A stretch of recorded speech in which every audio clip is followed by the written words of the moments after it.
Manila, sa NCR. Tanong ko, Ma'am, sinong kandidato niyo sa mayor? Sabi niya, si ano, ganito ang apelido. Sabi ko, di ba sila din yung mayor dati? Sabi niya, oo, yung uncle niya. Sabi ko, so bakit yan pa rin ang pipiliin ninyo? Sabi niya, nasubukan na kasi. So, syempre ako, hindi na lang ako nagsalita. Pero nakita ninyo ang ating behavior sa pagpili ng kandidato. Dahil anak, apo, asawa, nasubukan na kasi, parehong apelido, go, bibigay ko na yung napaka-special na right ko na bumoto. So, mahalaga, hindi dahil anak, hindi dahil Duterte ang apelido, ay iboboto nyo na. Pag-isipan ninyo, ano ba ang dala niya sa lamesa? Ano ba ang dala niya para sa bayan? 3, huwag ibenta ang boto. Ano ang mga pangako na napako? At pangatlo ay, hindi dahil galing yan sa sikat na pamilya ay iboboto na ninyo kaagad. So tingnan natin ang mga karakter, accomplishment, abilidad, kapasidad ng mga kandidato nating senador. Kapag inutusan yan bumili ng suka, automatic na yan, may abilidad na yan. Diba? Saan nanggaling ang abilidad niya? Siyempre, kung saan yung bilihan ng suka, doon yan sa shortcut na daan. Hindi yan sa sa malayo na daan para mabilis dumating ang suka. Pangalawa, inutusan bumili ng suka. Napadaan sa barkada. So, ang sinabi ay,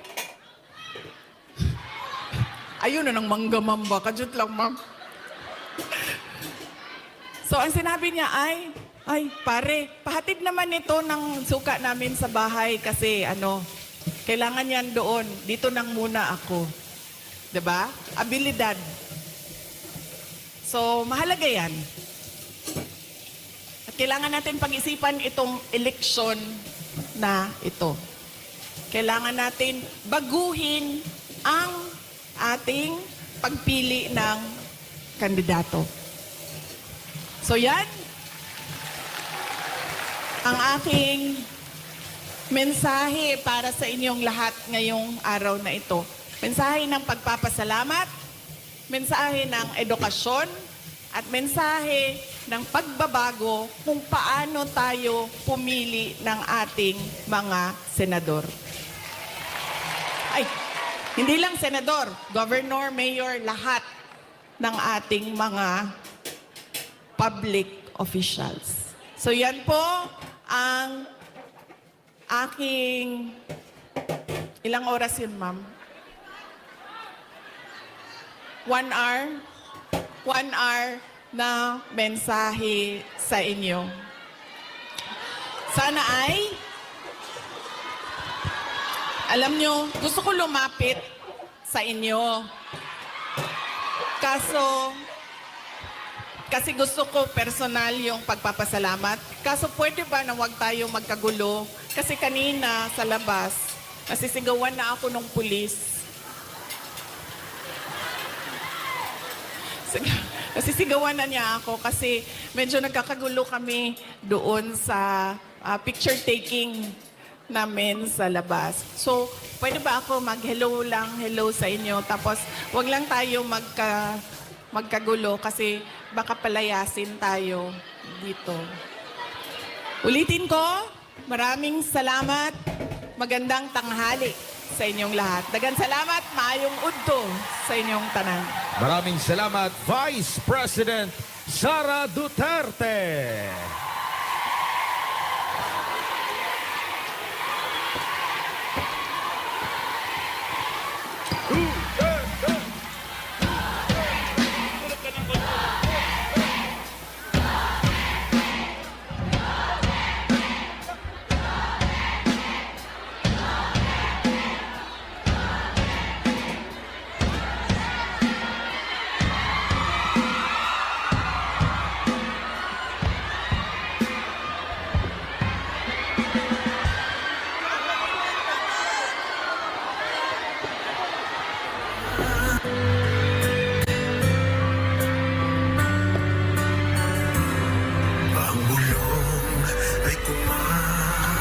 Itaas natin ang ating mga bandila! Ang nais nila Huwag lang po tayo magkagulo. nadarama Antayin na lang po natin. Napupunta po sa inyong mga lugar si Vice President Sara Duterte. sama-sama. Huwag po nating dumugin. Pilipinas, Duterte pa rin ang tunay na nagmamahal sa atin. Laban niya ay laban natin. Pilipinas, Duterte pa rin.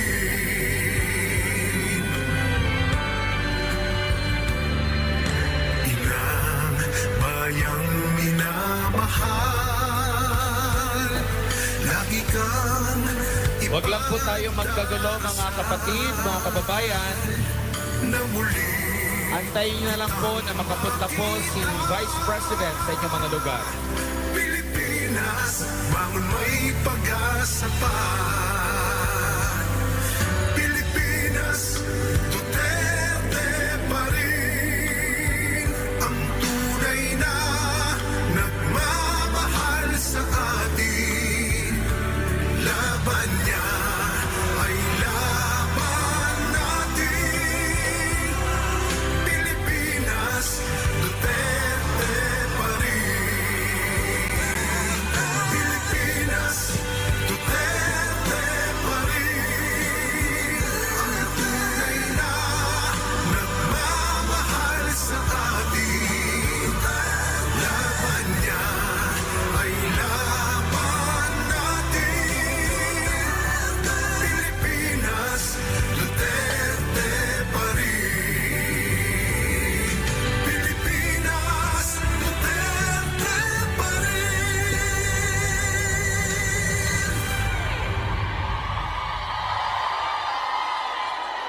Samantala, tayo rin po ay sabay na sinasamahan ng ating mga kababayan sa iba't ibang lugar dito sa Pilipinas. Diyan po sa Baguio City, sa Santa Maria, Bulacan, sa Barangay Batasan Hills, Quezon City, sa Cainta, Rizal, sa Imus, Cavite, sa Liloan, Cebu, Rojas City, Capiz, General Santos City, Plaridel, Misamis Occidental, Malaybalay, Bukidnon, San Francisco, Agusan del Sur, Ilang, Davao City, Talomo, Davao City, Matanao, Davao del Sur, at Nabunturan, Davao de Oro, at marami pang mga lugar sabay-sabay nakikiisa sa ating ngayong araw na ito. Bayang minamahal, lagi kang ipagdarasal na muli kitang makita. Pilipinas, bangon may pag-asa pa. Pilipinas, Duterte pa rin.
sama-sama.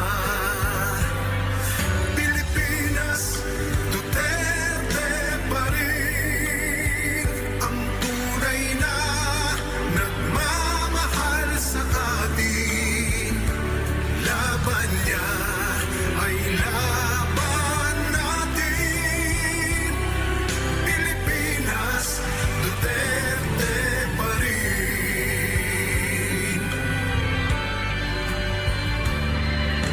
Inang bayang minamahal,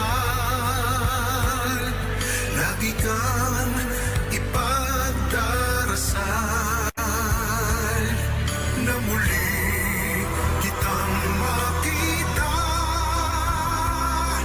Pilipinas, bangon may pag-asa pa. Pilipinas, Duterte pa rin ang tunay na nagmamahal sa atin. Laban niya ay laban natin. Pilipinas, Duterte pa rin.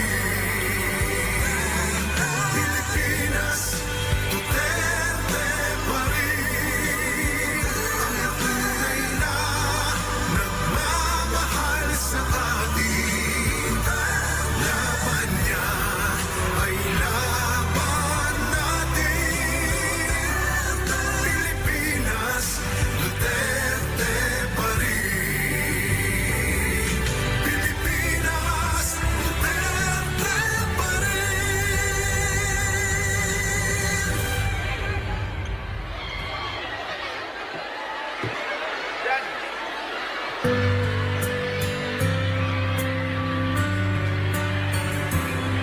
Ang bulong ay kumalat na. Isa ang nais nila. Isigaw ang nadarama.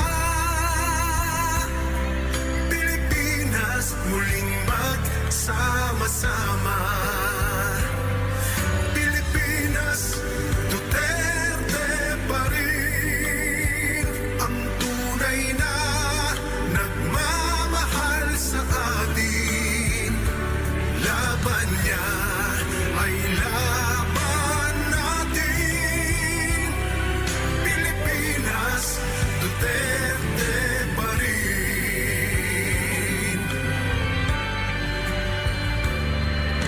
Inang bayang minamahal, lagi kang ipagdarasal na muli kitang makita. Pilipinas, bangon may pag-asa pa. Pilipinas, Duterte pa rin ang tunay na nagmamahal sa atin. Laban niya ay laban natin. Pilipinas, Duterte pa rin. Pilipinas, Duterte pa rin ang tunay na nagmamahal sa atin. Laban niya ay laban natin. Pilipinas, Duterte pa rin. Pilipinas, Duterte pa rin.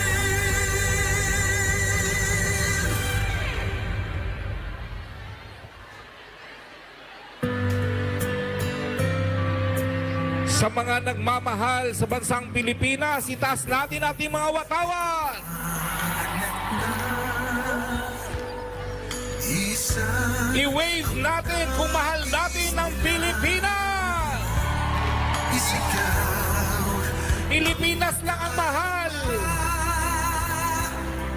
Pilipinas, muling magsama-sama.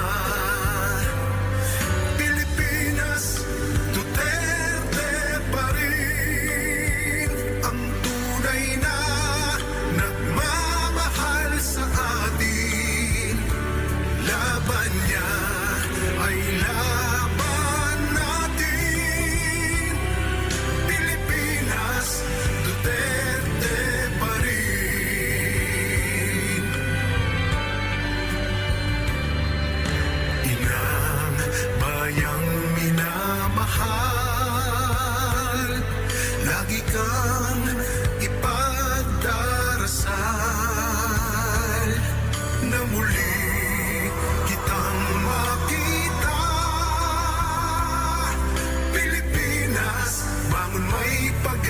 sapat. Okay, hiniling natin ang lahat na bumalik sa mga upuan. Bumalik po tayo sa ating sariling mga upuan. Nagmamahal sa atin. Laban niya ay laban natin. Pilipinas, Duterte pa rin. Pilipinas, Duterte pa rin. Ang tunay na nagmamahal sa atin. Laban niya ay laban natin.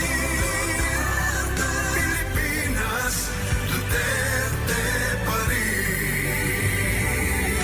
Pilipinas, Duterte pa rin.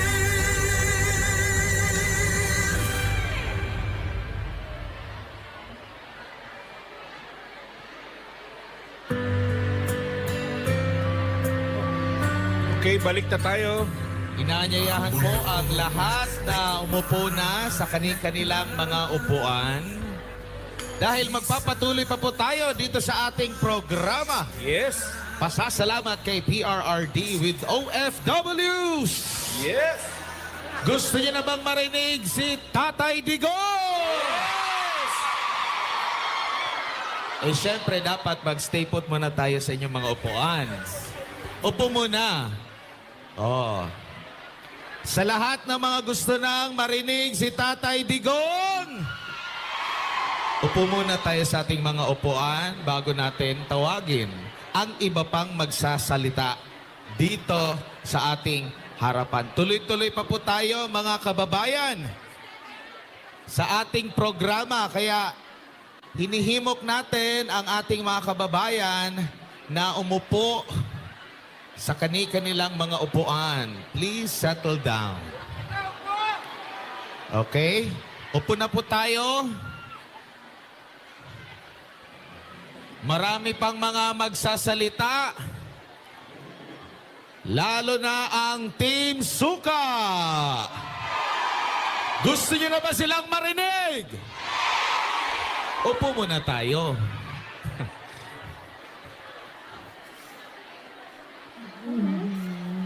Yeah, too. I was on phone. Please settle down.